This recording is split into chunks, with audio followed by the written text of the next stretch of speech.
ನೀವು ಆಲ್ಮೋಸ್ಟ್ 81 ಶುರು ಮಾಡಿರುವಂಥದ್ದಲ್ವಾ ಈ ಈ ಯಾವುದು? ವಿದೇಶಾಂಗ ಇಲಾಖೆಯ ಸಂದರ್ಭದಲ್ಲಿ ಆಲ್ಮೋಸ್ಟ್ ಒಂದು 4 ಡಿಕೇಡ್ಸ್ ಆಗಿದೆ. ಈ 4 ದಶಕಗಳ ಅಂತರದಲ್ಲಿ ಭಾರತ ಯಾವ ರೀತಿಯಾಗಿ ಬದಲಾಗಿದೆ, ಈಗ ಇಂಡಿಯಾದ ಪೊಸಿಷನ್ ಹೇಗಿದೆ?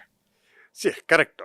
ನಿಜ ಹೇಳಬೇಕು ಅಂದರೆ ನಾವು ಶುರುವಾದಾಗ ಬೇಸಿಕಲಿ ಏನು ಅಂದರೆ ಭಾರತ ಏನಿದ್ರು ಬೇರೆ ಕಡೆ ಎಲ್ಲಾದ್ರೂ ಏಡ್ ಸಿಕ್ಕಿದ್ರೆ ಹೇಗಾದ್ರೂ ತಕೊಂಡು ಏನೋ ಒಂಚೂರು ಡೆವಲಪ್ ಮಾಡೋಕ್ಕಾಗತ್ತಾ. ಕೆಲವರೆಲ್ಲ ಏನು ಮಾಡ್ತಾ ಇದ್ರು, ಭಾರತ ದೇಶದ growth, economic growth Hindu rate of growth ಅನ್ನೋ ಥರ 2.3%. ನಮ್ಮ ಪಾಪ್ಯುಲೇಷನ್ ಹೇಗೆ ಗ್ರೋ ಆಗುತ್ತೆ ಅದೇ ಥರ ಡೆವಲಪ್ಮೆಂಟ್ ಆಗ್ತಾ ಇದೆ ನಮ್ಮದು, ಆದ್ದರಿಂದ ನಾವು ಮುಂದುವರಿಯೋಕೆ ಸಾಧ್ಯ ಇಲ್ಲ. ಏನಿದ್ರು ಅಲ್ಲಿ ಬೇರೆ ದೇಶಗಳಿಂದ ಎಲ್ಲಾದರೂ ಏಡ್ ಸಿಕ್ಕಿದ್ರೆ ಏನು ಮಾಡಬೇಕು ಅಂದ್ಕೊಂಡು ಮಾಡಬೇಕು ಅನ್ನೋ ಥರ ಇತ್ತು. ಸುಮಾರು 91 ಇಫ್ ಯು ರಿಮೆಂಬರ್, ನಾನು ಆವಾಗ ಲಂಡನ್ನಲ್ಲಿದ್ದೆ. ಅವಾಗ ಜ್ಞಾಪಕ ಇದೆ, ನಮ್ಮ ಚಂದ್ರಶೇಖರ್ ಅವರು ಪ್ರೈಮ್ ಮಿನಿಸ್ಟರ್ ಆಗಿದ್ದರು ಗೌರ್ಮೆಂಟಲ್ಲಿ. ನಮ್ಮ ಇದು ಯಾವ ರೀತಿ ಆಗಿತ್ತು ಅಂತಂದರೆ, ನಮಗೆ ಎಕ್ಸ್ಟರ್ನಲ್ ಡೆಟ್ಗೆ ಸರ್ವಿಸಿಂಗ್ ಮಾಡೋಷ್ಟು ಕಷ್ಟ ಆಗಿಬಿಟ್ಟಿತ್ತು. ಆವಾಗ ನಮ್ಮ ಇಲ್ಲಿಂದ 67 ಟನ್ ಗೋಲ್ಡನ್ನು ಫಿಸಿಕಲ್ ಆಗಿ ತಗೊಂಡು ಹೋಗಿ ಅಲ್ಲಿ ನಾವು ಪ್ಲೆಡ್ಜ್ ಮಾಡಬೇಕಾಯ್ತು. ಲಂಡನ್ನು ಬಾಸಲ್ಲಿ ಅಡು ಇಟ್ಟು ನಾವು we had to take $2 billion. ಆ ರೀತಿ ಇದ್ದ ನಮ್ಮ ದೇಶ ಬೇರೆ ಕಡೆ ಎಂತ ಎಲ್ಲರೂ ಇಷ್ಟೇಪ್ಪ ಇವರು ಭಾರತ ಏನಿದ್ರು ಈ ತರ ನಿಧಾನವಾಗಿ ನಡೀತಾ ಇರಬೇಕು, ಇಷ್ಟು ಪಾಪ್ಯುಲೇಷನ್ ಇದೆ, ಇಷ್ಟು ಆಗತ್ತೆ, ಬಡ ರಾಷ್ಟ್ರವಾಗೇ ಉಳಿಯುತ್ತೆ ಅಂತ. ಅಂದ್ರೆ 90s ಅಲ್ಲಿ ನಮ್ಮ ಪಾಲಿಸಿಗಳೆಲ್ಲ ಚೇಂಜ್ ಆಗೋಕೆ ಶುರು ಆಯ್ತು, ಓಪನ್ನೆಸ್ ಆಯ್ತು. ಪಿ ವಿ ನರಸಿಂಹರಾವ್ ಬಂದರು, ಅವರು ಲಿಬರಲೈಸೇಷನ್ ಶುರು ಮಾಡಿದ್ರು. ಅದ್ರ ಜೊತೆಗೆ ನಮ್ಮ ರಿಲೇಷನ್ಶಿಪ್ಪು, ಎಲ್ಲ ಥರದ ರಿಲೇಷನ್ಶಿಪ್ಪು ಆ ಟೈಮಲ್ಲಿ ಇಸ್ರೇಲ್ ಕೂಡ ರೆಕಗ್ನೈಸ್ ಆಯಿತು. ಅದಾದಮೇಲೆ ನಾವು ಫ್ರಾನ್ಸು ಬೇರೆ ಕಡೆ ಎಲ್ಲ ರಿಲೇಷನ್ಶಿಪ್ ಇಂಪ್ರೂವ್ ಮಾಡ್ಕೊಳ್ಳೋಕೆ ಮಾರ್ಕೆಟ್ ಓಪನ್ ಆಯಿತು. ಅದೆಲ್ಲ ಆಯಿತು. ಅದ್ರ ಜೊತೆಗೆ 98 we faced lot of problems. ನಾವು ನ್ಯೂಕ್ಲಿಯರ್ ಡಿವೈಸ್ ಮಾಡಿದಾಗ ಆವಾಗ ಎಲ್ಲ ದೇಶಗಳು ಇನ್ಕ್ಲೂಡಿಂಗ್ ಅಮೆರಿಕಾ, ಜಪಾನ್ ಎಲ್ಲ ತುಂಬ ಹೆವಿ ಸ್ಯಾಂಕ್ಷನ್ಸ್ ಇಂಪೋಸ್ ಮಾಡಿದ್ರು ನಮ್ಮ ದೇಶದ ಮೇಲೆ. ಇವರು ನ್ಯೂಕ್ಲಿಯರ್ ಪವರ್ ಆಗಿಬಿಡ್ತಾರೆ ಅಂತ. ಬಟ್ ಅದು ಮಾಡಿದ ಮೇಲೆ ಒಂದು ವರ್ಷದಲ್ಲಿ ಪ್ರೆಸಿಡೆಂಟ್ ಕ್ಲಿಂಟನ್ ಅವರು ಇಲ್ಲಿಗೆ ವಿಸಿಟ್ ಮಾಡಿದ್ರು. ಅವರು ವಿಸಿಟ್ ಮಾಡಿದ್ಮೇಲೆ ಅವ್ರಿಗೆ ಅರ್ಥ ಆಯ್ತು, ಭಾರತ ಬೆಳಿಬೇಕು, ಅದ್ರ ಜೊತೆ ರಿಲೇಷನ್ಶಿಪ್ ಇಂಪ್ರೂವ್ ಮಾಡಬೇಕು ಅಂತ. ಅದಾದ್ಮೇಲೆ ಅದ್ರ ಜೊತೆಗೆ ಡಿಜಿಟಲ್ ಏಜ್ ಶುರು ಆಯಿತು, ಇಂಟರ್ನೆಟ್ ಶುರು ಆಯಿತು. ಆವಾಗ ಏನು ಅಂದರೆ ಇಂಡಿಯನ್ಸು ಮೊದಲೆಲ್ಲ ಇನ್ವೆಸ್ಟ್ಮೆಂಟ್ ಬೇಕು, ಇದು ಅಲ್ಲಿ ಒಂದು ಕಡೆ ಇರಬೇಕು, ಅದೆಲ್ಲ ಇದ್ದಿದ್ದು ಕಂಪ್ಲೀಟ್ ಚೇಂಜ್ ಆಯಿತು. ಇಂಡಿಯನ್ಸು ಎಲ್ಲಿ ನೋಡಿದ್ರು ಅವರಲ್ಲಿ Y2K ಪ್ರಾಬ್ಲಮ್ ಇಂದ ಸಾಲ್ವ್ ಮಾಡೋದ್ರಿಂದ ಹಿಡಿದು ಶುರು ಮಾಡಿದವರು ಎಲ್ಲ ಕಡೆ ಹೋಗೋಕೆ ಶುರು ಮಾಡಿದ್ರು. ಓಕೆ, ಎಕಾನಮಿ ಡೆವಲಪ್ ಆಗೋಕೆ ಶುರು ಆಯಿತು. ನಮ್ಮ ಇವನ್ 2001-2005 ಎಕಾನಮಿ ತುಂಬ ಚೆನ್ನಾಗಿ ಗ್ರೋತ್ ಆಯಿತು. ಅದೆಲ್ಲ ಆದಮೇಲೆ ಏನಾಯಿತು, ಈಗ ಇಂಡಿಯಾ ಪ್ರಪಂಚದಲ್ಲೇ ಆರ್ಥಿಕತೆಯಲ್ಲಿ 4ನೇ ದೊಡ್ಡ ರಾಷ್ಟ್ರ. Plus fastest growing major economies in the world. ಅಷ್ಟು ದೊಡ್ಡ ಎಕಾನಮಿ ಆಗಿದ್ರು ಫಾಸ್ಟೆಸ್ಟ್ ಗ್ರೋಯಿಂಗ್ 6.4-6.5% ಗ್ರೋತ್ ಆಗ್ತಾ ಇದೆ. ಎರಡನೇದು ಎಲ್ರಿಗೂ ಒಂದು ಅರ್ಥ ಆಗಿರೋದು, ಇಲ್ಲಿ ಸುಮಾರು ಒಂದು 700 ಮಿಲಿಯನ್ ಜನ ನಿಮಗೆ ಮಾರ್ಕೆಟ್ ಒಂದೇ ಕಡೆ ಎಲ್ಲಿ ಸಿಗುತ್ತೆ? ನಿಮಗೆ ಯುರೋಪಲ್ಲೂ ಸಿಗೋದಿಲ್ಲ, ಅಮೆರಿಕಾದಲ್ಲೂ ಸಿಗೋದಿಲ್ಲ. ಎರಡನೇದೇನು ಅಂದರೆ ಇಂಡಿಯಾ ಗ್ರೋ ಆಗ್ತಾ ಇರೋದು, ಡೆವಲಪ್ ಆಗ್ತಾ ಇರೋದು. ಈಗ ಎಲ್ಲರೂ ಎಕ್ಸ್ಪೆಕ್ಟ್ ಮಾಡ್ತಾ ಇರೋ ಥರ ಏನು ಅಂದರೆ 2028 ಅಷ್ಟೊತ್ತಿಗೆ ಇಂಡಿಯಾಸ್ ಎಕಾನಮಿ ಏನಾಗುತ್ತೆ, ಜರ್ಮನಿಯನ್ನು ಬೀಟ್ ಮಾಡಿ 3rd ಲಾರ್ಜೆಸ್ಟ್ ಎಕಾನಮಿ ಆಗಿದೆ. That is one. ಇವಾಗ ಇಂಡಿಯಾದಲ್ಲಿ ನೀವು ಡಿಫೆನ್ಸ್ ಸೆಕ್ಟರ್ ತಗೊಳ್ಳಿ, ಮ್ಯಾನುಫ್ಯಾಕ್ಚರಿಂಗ್ ಸೆಕ್ಟರ್ ತಗೊಳ್ಳಿ, ಡಿಜಿಟಲ್ ಸೆಕ್ಟರ್ ತಗೊಳ್ಳಿ, ಸರ್ವಿಸಸ್ ಸೆಕ್ಟರ್ ತಗೊಳ್ಳಿ, ಇದೆಲ್ಲ ನೋಡಿದ್ರೆ, ಫೈನಾನ್ಷಿಯಲ್ ಸೆಕ್ಟರ್ ತಗೊಳ್ಳಿ, ಇದೆಲ್ಲ ನೋಡಿದ್ರೆ ಎಲ್ರಿಗೂ ಏನು ಅಂದರೆ ಇಂಡಿಯಾ ನೆಕ್ಸ್ಟ್ 20-30 ಇಯರ್ಸು ಇದು ಬೆಳೀತಾನೆ ಹೋಗುತ್ತೆ, ಇದರ ಇಂಪಾರ್ಟೆನ್ಸ್ ಜಾಸ್ತಿ ಆಗ್ತಾನೆ ಹೋಗುತ್ತೆ. ಸೊ 3-4 ದಶಕಗಳ ಹಿಂದೆ ಯಾವ ಭಾರತ ಇತ್ತು ಆ ಭಾರತ ಬೇರೆ. ಈಗ ಸರ್, ನಮಗೆ ಇಂಡಿಯಾದ ಒಳಗಡೆ ಕುತ್ಕೊಂಡು ನೋಡುವಂಥದ್ದು ಬೇರೆ ರೀತಿಯಲ್ಲೇ ಕಾಣಿಸ್ತಾ ಇರುತ್ತೆ. ಬಟ್ ಇಂಡಿಯಾದ ಹೊರಗಡೆ ಓಡಾಡ್ಕೊಂಡ್ ಬಂದಂಥವ್ರು, ನೀವು ಓಡಾಡ್ತಾನೆ ಇರ್ತೀರಾ, ಹಾಗೆ ಅಲ್ಲಿನ ದೇಶದವರು ಹೇಗೆ ನೋಡ್ತಿರ್ತಾರೆ ಅಂತಲೂ ಕೂಡ ಗೊತ್ತಿದೆ. ಈ ಒಂದು ಗ್ರೋಯಿಂಗ್ ಇದೆಯಲ್ಲ, ಅಂದ್ರೆ ಎಕನಾಮಿಯಲ್ಲಿ ಫಾಸ್ಟೆಸ್ಟ್ ಗ್ರೋತ್, ಫೋರ್ತ್ ನಾವು ಮ್ಯಾಸಿವ್ ಪಾಪ್ಯುಲೇಷನ್ ಇರುವಂಥದ್ದು, ಗ್ರೋಯಿಂಗ್ ಮಿಲಿಟರಿ ಆಗಿರ್ಬೋದು, ಟೆಕ್ನಾಲಜಿ ಆಗಿರ್ಬೋದು, ಇದೆಲ್ಲವೂ ಕೂಡ ಬೆಳೀತಾ ಇರುವಂಥದ್ರ ಬಗ್ಗೆ ಔಟ್ಸೈಡ್ ಇಂಡಿಯಾ ಹೇಗಿದೆ ರಿಯಾಕ್ಷನ್?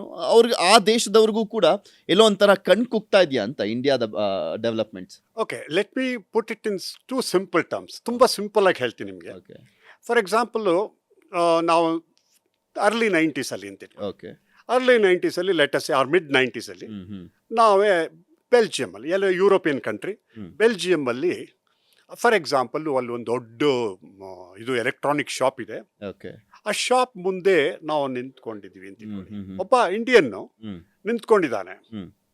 ಸೊ ನಿಂತ್ಕೊಂಡಿದ್ರೆ ಅಲ್ಲಿಂದ ಲೋಕಲ್ಲು ಯಾರು ಇರುತ್ತಲ್ಲ, ಒಬ್ಬ ಪೊಲೀಸ್ ಮನ್ನು ಯಾರೋ ಬರ್ತಾನೆ. ನೋಡಿದ ತಕ್ಷಣ ಇವ್ನು ನೋಡ್ತಾ ಇದ್ದಾನೆಲ್ಲ ಏನೋ ಅನ್ಕೊಂಡು ಅವನ್ನ ಬೆನ್ನ ಮೇಲೆ ಟ್ಯಾಪ್ ಮಾಡಿಬಿಟ್ಟು, ಇಂಡಿಯನ್? ಎಸ್ ಇಂಡಿಯನ್ ಅಂದರೆ ಅಸೈಲಮ್ ಅಂತ ಕೇಳೋರು. ಏನಪ್ಪ ಅಸೈಲಮ್ಗೆ ಬಂದಿದ್ಯಾ ಅಂತ, ರೆಫ್ಯೂಜಿಯಾಗಿ ಬಂದಿದ್ಯಾ ಅಂತ. ಓಕೆ ಅದೇ ಈಗ 15-20 ವರ್ಷ ಆದಮೇಲೆ ಅದೇ ಇಂಡಿಯನ್ನು ನಿಮಗೆ ಅದೇ ಆ ಥರ ಎಲ್ಲೋ ಅಂಗಡಿ ಮುಂದೆ ನಿಂತ್ಕೊಂಡಿದ್ದಾಗ ಒಂದು ಬಂದು ಟಚ್ ಮಾಡಿದ್ರೆ, ಇಂಡಿಯನ್ ಅಂದರೆ ಎಸ್ ಅಂದರೆ ಕಂಪ್ಯೂಟರ್ಸ್. ಈಗ ಒಂದೇನು ಅಂದರೆ ಪ್ರತಿಯೊಬ್ಬರಿಗೂ ಒಂದು ಗೊತ್ತು, ಇಂಡಿಯನ್ ಅಂದರೆ ಅವನಿಗೆ ಕಂಪ್ಯೂಟರ್ ಚೆನ್ನಾಗಿ ಗೊತ್ತಿರುತ್ತೆ, ಎಜುಕೇಟೆಡ್ ಅವನು. That is number 1. Number 2, Indians ಅಲ್ಲಿ ಹೋಗಿ ಲೋಕಲ್ ಪಾಲಿಟಿಕ್ಸ್ ಅಲ್ಲಿ ಸೇರಿಕೊಂಡು ಅಲ್ಲಿ ಪ್ರಾಬ್ಲಮ್ ಕ್ರಿಯೇಟ್ ಮಾಡೋದು ಅದೆಲ್ಲ. ಮೂರನೇದು, ಜನರಲಿ ಮೆಜಾರಿಟಿ ಆಫ್ ದೆಮ್ ಅವರು ಅಲ್ಲಿ ಸೋಷಿಯಲ್ ಸರ್ವಿಸಸ್ಸು, ಫ್ರೀ ಬೀಸು ಅದು ಯಾವುದಕ್ಕೂ ವೆಯ್ಟ್ ಮಾಡಲ್ಲ. ಓಕೆ, ಆ್ಯಂಡ್ 4ನೇದೇನು ಅಂದರೆ ನೋಡಿ, ಫಾರ್ ಎಕ್ಸಾಂಪಲ್ ಇವಾಗ ಚೈನಾ ಸ್ಟ್ರಾಂಗ್ ಆಗ್ತಾ ಇದೆ, ಬಲಯುಕ್ತ ಆಗ್ತಾ ಇದೆ ಅಂದರೆ ಬಹಳಷ್ಟು ರಾಷ್ಟ್ರಗಳು ಹೆದರುತ್ತವೆ, ನಮಗೆ ತೊಂದರೆ ಆಗ್ಬೋದು ಅಂತ. ಆದರೆ ಭಾರತ ಈಗ ಬೆಳೀತಾ ಇದೆ, ಅದು ಸ್ಟ್ರಾಂಗ್ ಆಗ್ತಾ ಇದೆ ಅಂದರೆ ಬಹಳಷ್ಟು ದೇಶಗಳು ಪ್ರಪಂಚದಲ್ಲಿ ಒಂದೇನು ಅಂದರೆ it will support peace. Okay, India ಬೆಳವಣಿಗೆ ಜಾಸ್ತಿಯಾಗಿ ಅದು ಸ್ಟ್ರೆಂತ್ ಜಾಸ್ತಿ ಆಯಿತು ಅಂದರೆ ಅದರಿಂದ ಪ್ರಪಂಚದಲ್ಲಿ ಪೀಸ್ ಎಸ್ಟಾಬ್ಲಿಷ್ ಆಗೋಕ್ಕೆ ಸಪೋರ್ಟ್ ಆಗುತ್ತೆ ಮತ್ತು ಪ್ರಪಂಚದಲ್ಲಿ ಎಲ್ರಿಗೂ ಒಳ್ಳೆಯದಾಗುತ್ತೆ. ಫಾರ್ ಎಕ್ಸಾಂಪಲ್ ಒಂದೇ ಒಂದು ಉದಾಹರಣೆ ಕೊಡಬೇಕು ಅಂದರೆ, ಈಗ ಕೋವಿಡ್ ಬಂದಾಗ ಎಷ್ಟು ರಾಷ್ಟ್ರಗಳು ಎಷ್ಟು ತೊಂದರೆ ಆಯಿತು. ಆವಾಗ ಭಾರತ ನಾವು ಕೋವಿಡ್ ವ್ಯಾಕ್ಸಿನ್ಗಳನ್ನು ಮಾಡಿ ನಮ್ಮಲ್ಲಿರೋ 1400 ಮಿಲಿಯನ್ಗೆ ಕೊಟ್ಟಿದ್ದಷ್ಟೇ ಅಲ್ಲ, ಎಷ್ಟು ದೇಶಗಳಿಗೆ ಅದನ್ನು ಸಪ್ಲೈ ಮಾಡ್ತು. ಅದರಿಂದ ಏನು ಅಂದರೆ ಎಲ್ರಿಗೂ ಭಾರತ ಬೆಳವಣಿಗೆ ಇದ್ದರೆ ಕಣ್ಣು ಕುಕ್ಕೋದಕ್ಕಿಂತ ಅದು ಒಳ್ಳೇದಾಗತ್ತಪ್ಪ ಅಂತ ಅನ್ಸುತ್ತೆ. ಯಾಕಂದ್ರೆ ನಾವು ಯಾರಿಗೂ ತೊಂದರೆ ಕೊಡ್ತಾ ಇಲ್ಲ, ಥ್ರೆಟ್ ಅಲ್ಲ. ಆದ್ರೆ ಒಂದೇನು ಅಂದ್ರೆ ಇದರಿಂದ ಮುಂದಕ್ಕೆ ಬೇರೆಯವ್ರಿಗೆ ಒಳ್ಳೇದಾಗ್ಬೋದು ಅನ್ನೋ ದೃಷ್ಟಿ ಇದೆಯೇ ಹೊರತು, ಓಕೆ ಕೆಲವ್ರಿಗೆ ಅನ್ಸುತ್ತೆ, ಫಾರ್ ಎಕ್ಸಾಂಪಲ್ ಪಾಕಿಸ್ತಾನಕ್ಕೆ ಅನಿಸ್ಬೋದು, ಓಕೆ ಒಂದೆರಡು ಅದರ್ ಕಂಟ್ರೀಸ್ಗೆ ಅನಿಸ್ಬೋದು. ಬಟ್ ಓವರ್ ಆಲ್ ಎಲ್ರಿಗೂ ಏನನ್ಸುತ್ತೆ, ಭಾರತದ ಬೆಳವಣಿಗೆ ಆಗೋದು, ಅದು ರಾಷ್ಟ್ರ ಶಕ್ತಿಯುತ ಆಗೋದ್ರಿಂದ ಅದು ಯಾರಿಗೂ ತೊಂದರೆ ಇಲ್ಲ. ಅಂದ್ರೆ ನಿಮ್ಗೆ ಅನ್ಸುತ್ತೆ ಹೊರಗಡೆ ಎಲ್ಲಿ ಹೋದ್ರು ಇಂಡಿಯನ್ಸ್ ಆರ್ ರೆಸ್ಪೆಕ್ಟೆಡ್. ನೀವು ಮಿಡ್ಲ್ ಈಸ್ಟ್ ಹೋಗಿ, ಯುರೋಪ್ಗೆ ಹೋಗಿ, ಅಮೆರಿಕಾಗೆ ಹೋಗಿ, ಅಲ್ಲಿ ಭಾರತದಿಂದ ಬಂದಿದೆಯಪ್ಪ ಇಂಡಿಯನ್ ಅಂದರೆ ಇವರು ಪೊಲಿಟಿಕಲ್ ಇಂಟೆಲಿಜೆಂಟ್, ಅವರು ದುಡ್ಡು ಮಾಡ್ಕೊಂಡು ಅವ್ರ ಪಾಡಿಗಿರ್ತಾರೆ ಅಷ್ಟೇ. ಓಕೆ, ಮತ್ತೆ ಮಿಡ್ಲ್ ಈಸ್ಟ್ ಕಂಟ್ರಿಗಳಲ್ಲಿ ಆಗ್ತಾ ಇರುವಂಥ ಬೆಳವಣಿಗೆ ಆಗಿರ್ಬೋದು, ಅಮೆರಿಕ ಅದರಲ್ಲಿ ಮೂಗು ತೂರಿಸ್ತಾ ಇರುವಂಥದ್ದಾಗಿರ್ಬೋದು, ಯುದ್ಧಗಳು ಕೂಡ ಆಗ್ತಾ ಇದೆ, ಅದನ್ನೆಲ್ಲೋ ನಾನೇ ನಿಲ್ಲಿಸ್ತೆ ಅನ್ನುವಂಥ ಕ್ರೆಡಿಟ್ ತಗೊಳ್ಳೋದಕ್ಕೆ ಹೋಗ್ತಾ ಇರುವಂಥದ್ದು, ಮತ್ತೆ ಭಾರತದ ಸ್ಟ್ಯಾಂಡ್, ಇದೆಲ್ಲವನ್ನು ಹೇಗೆ ನೋಡ್ತಾ ಇದ್ದೀರಾ?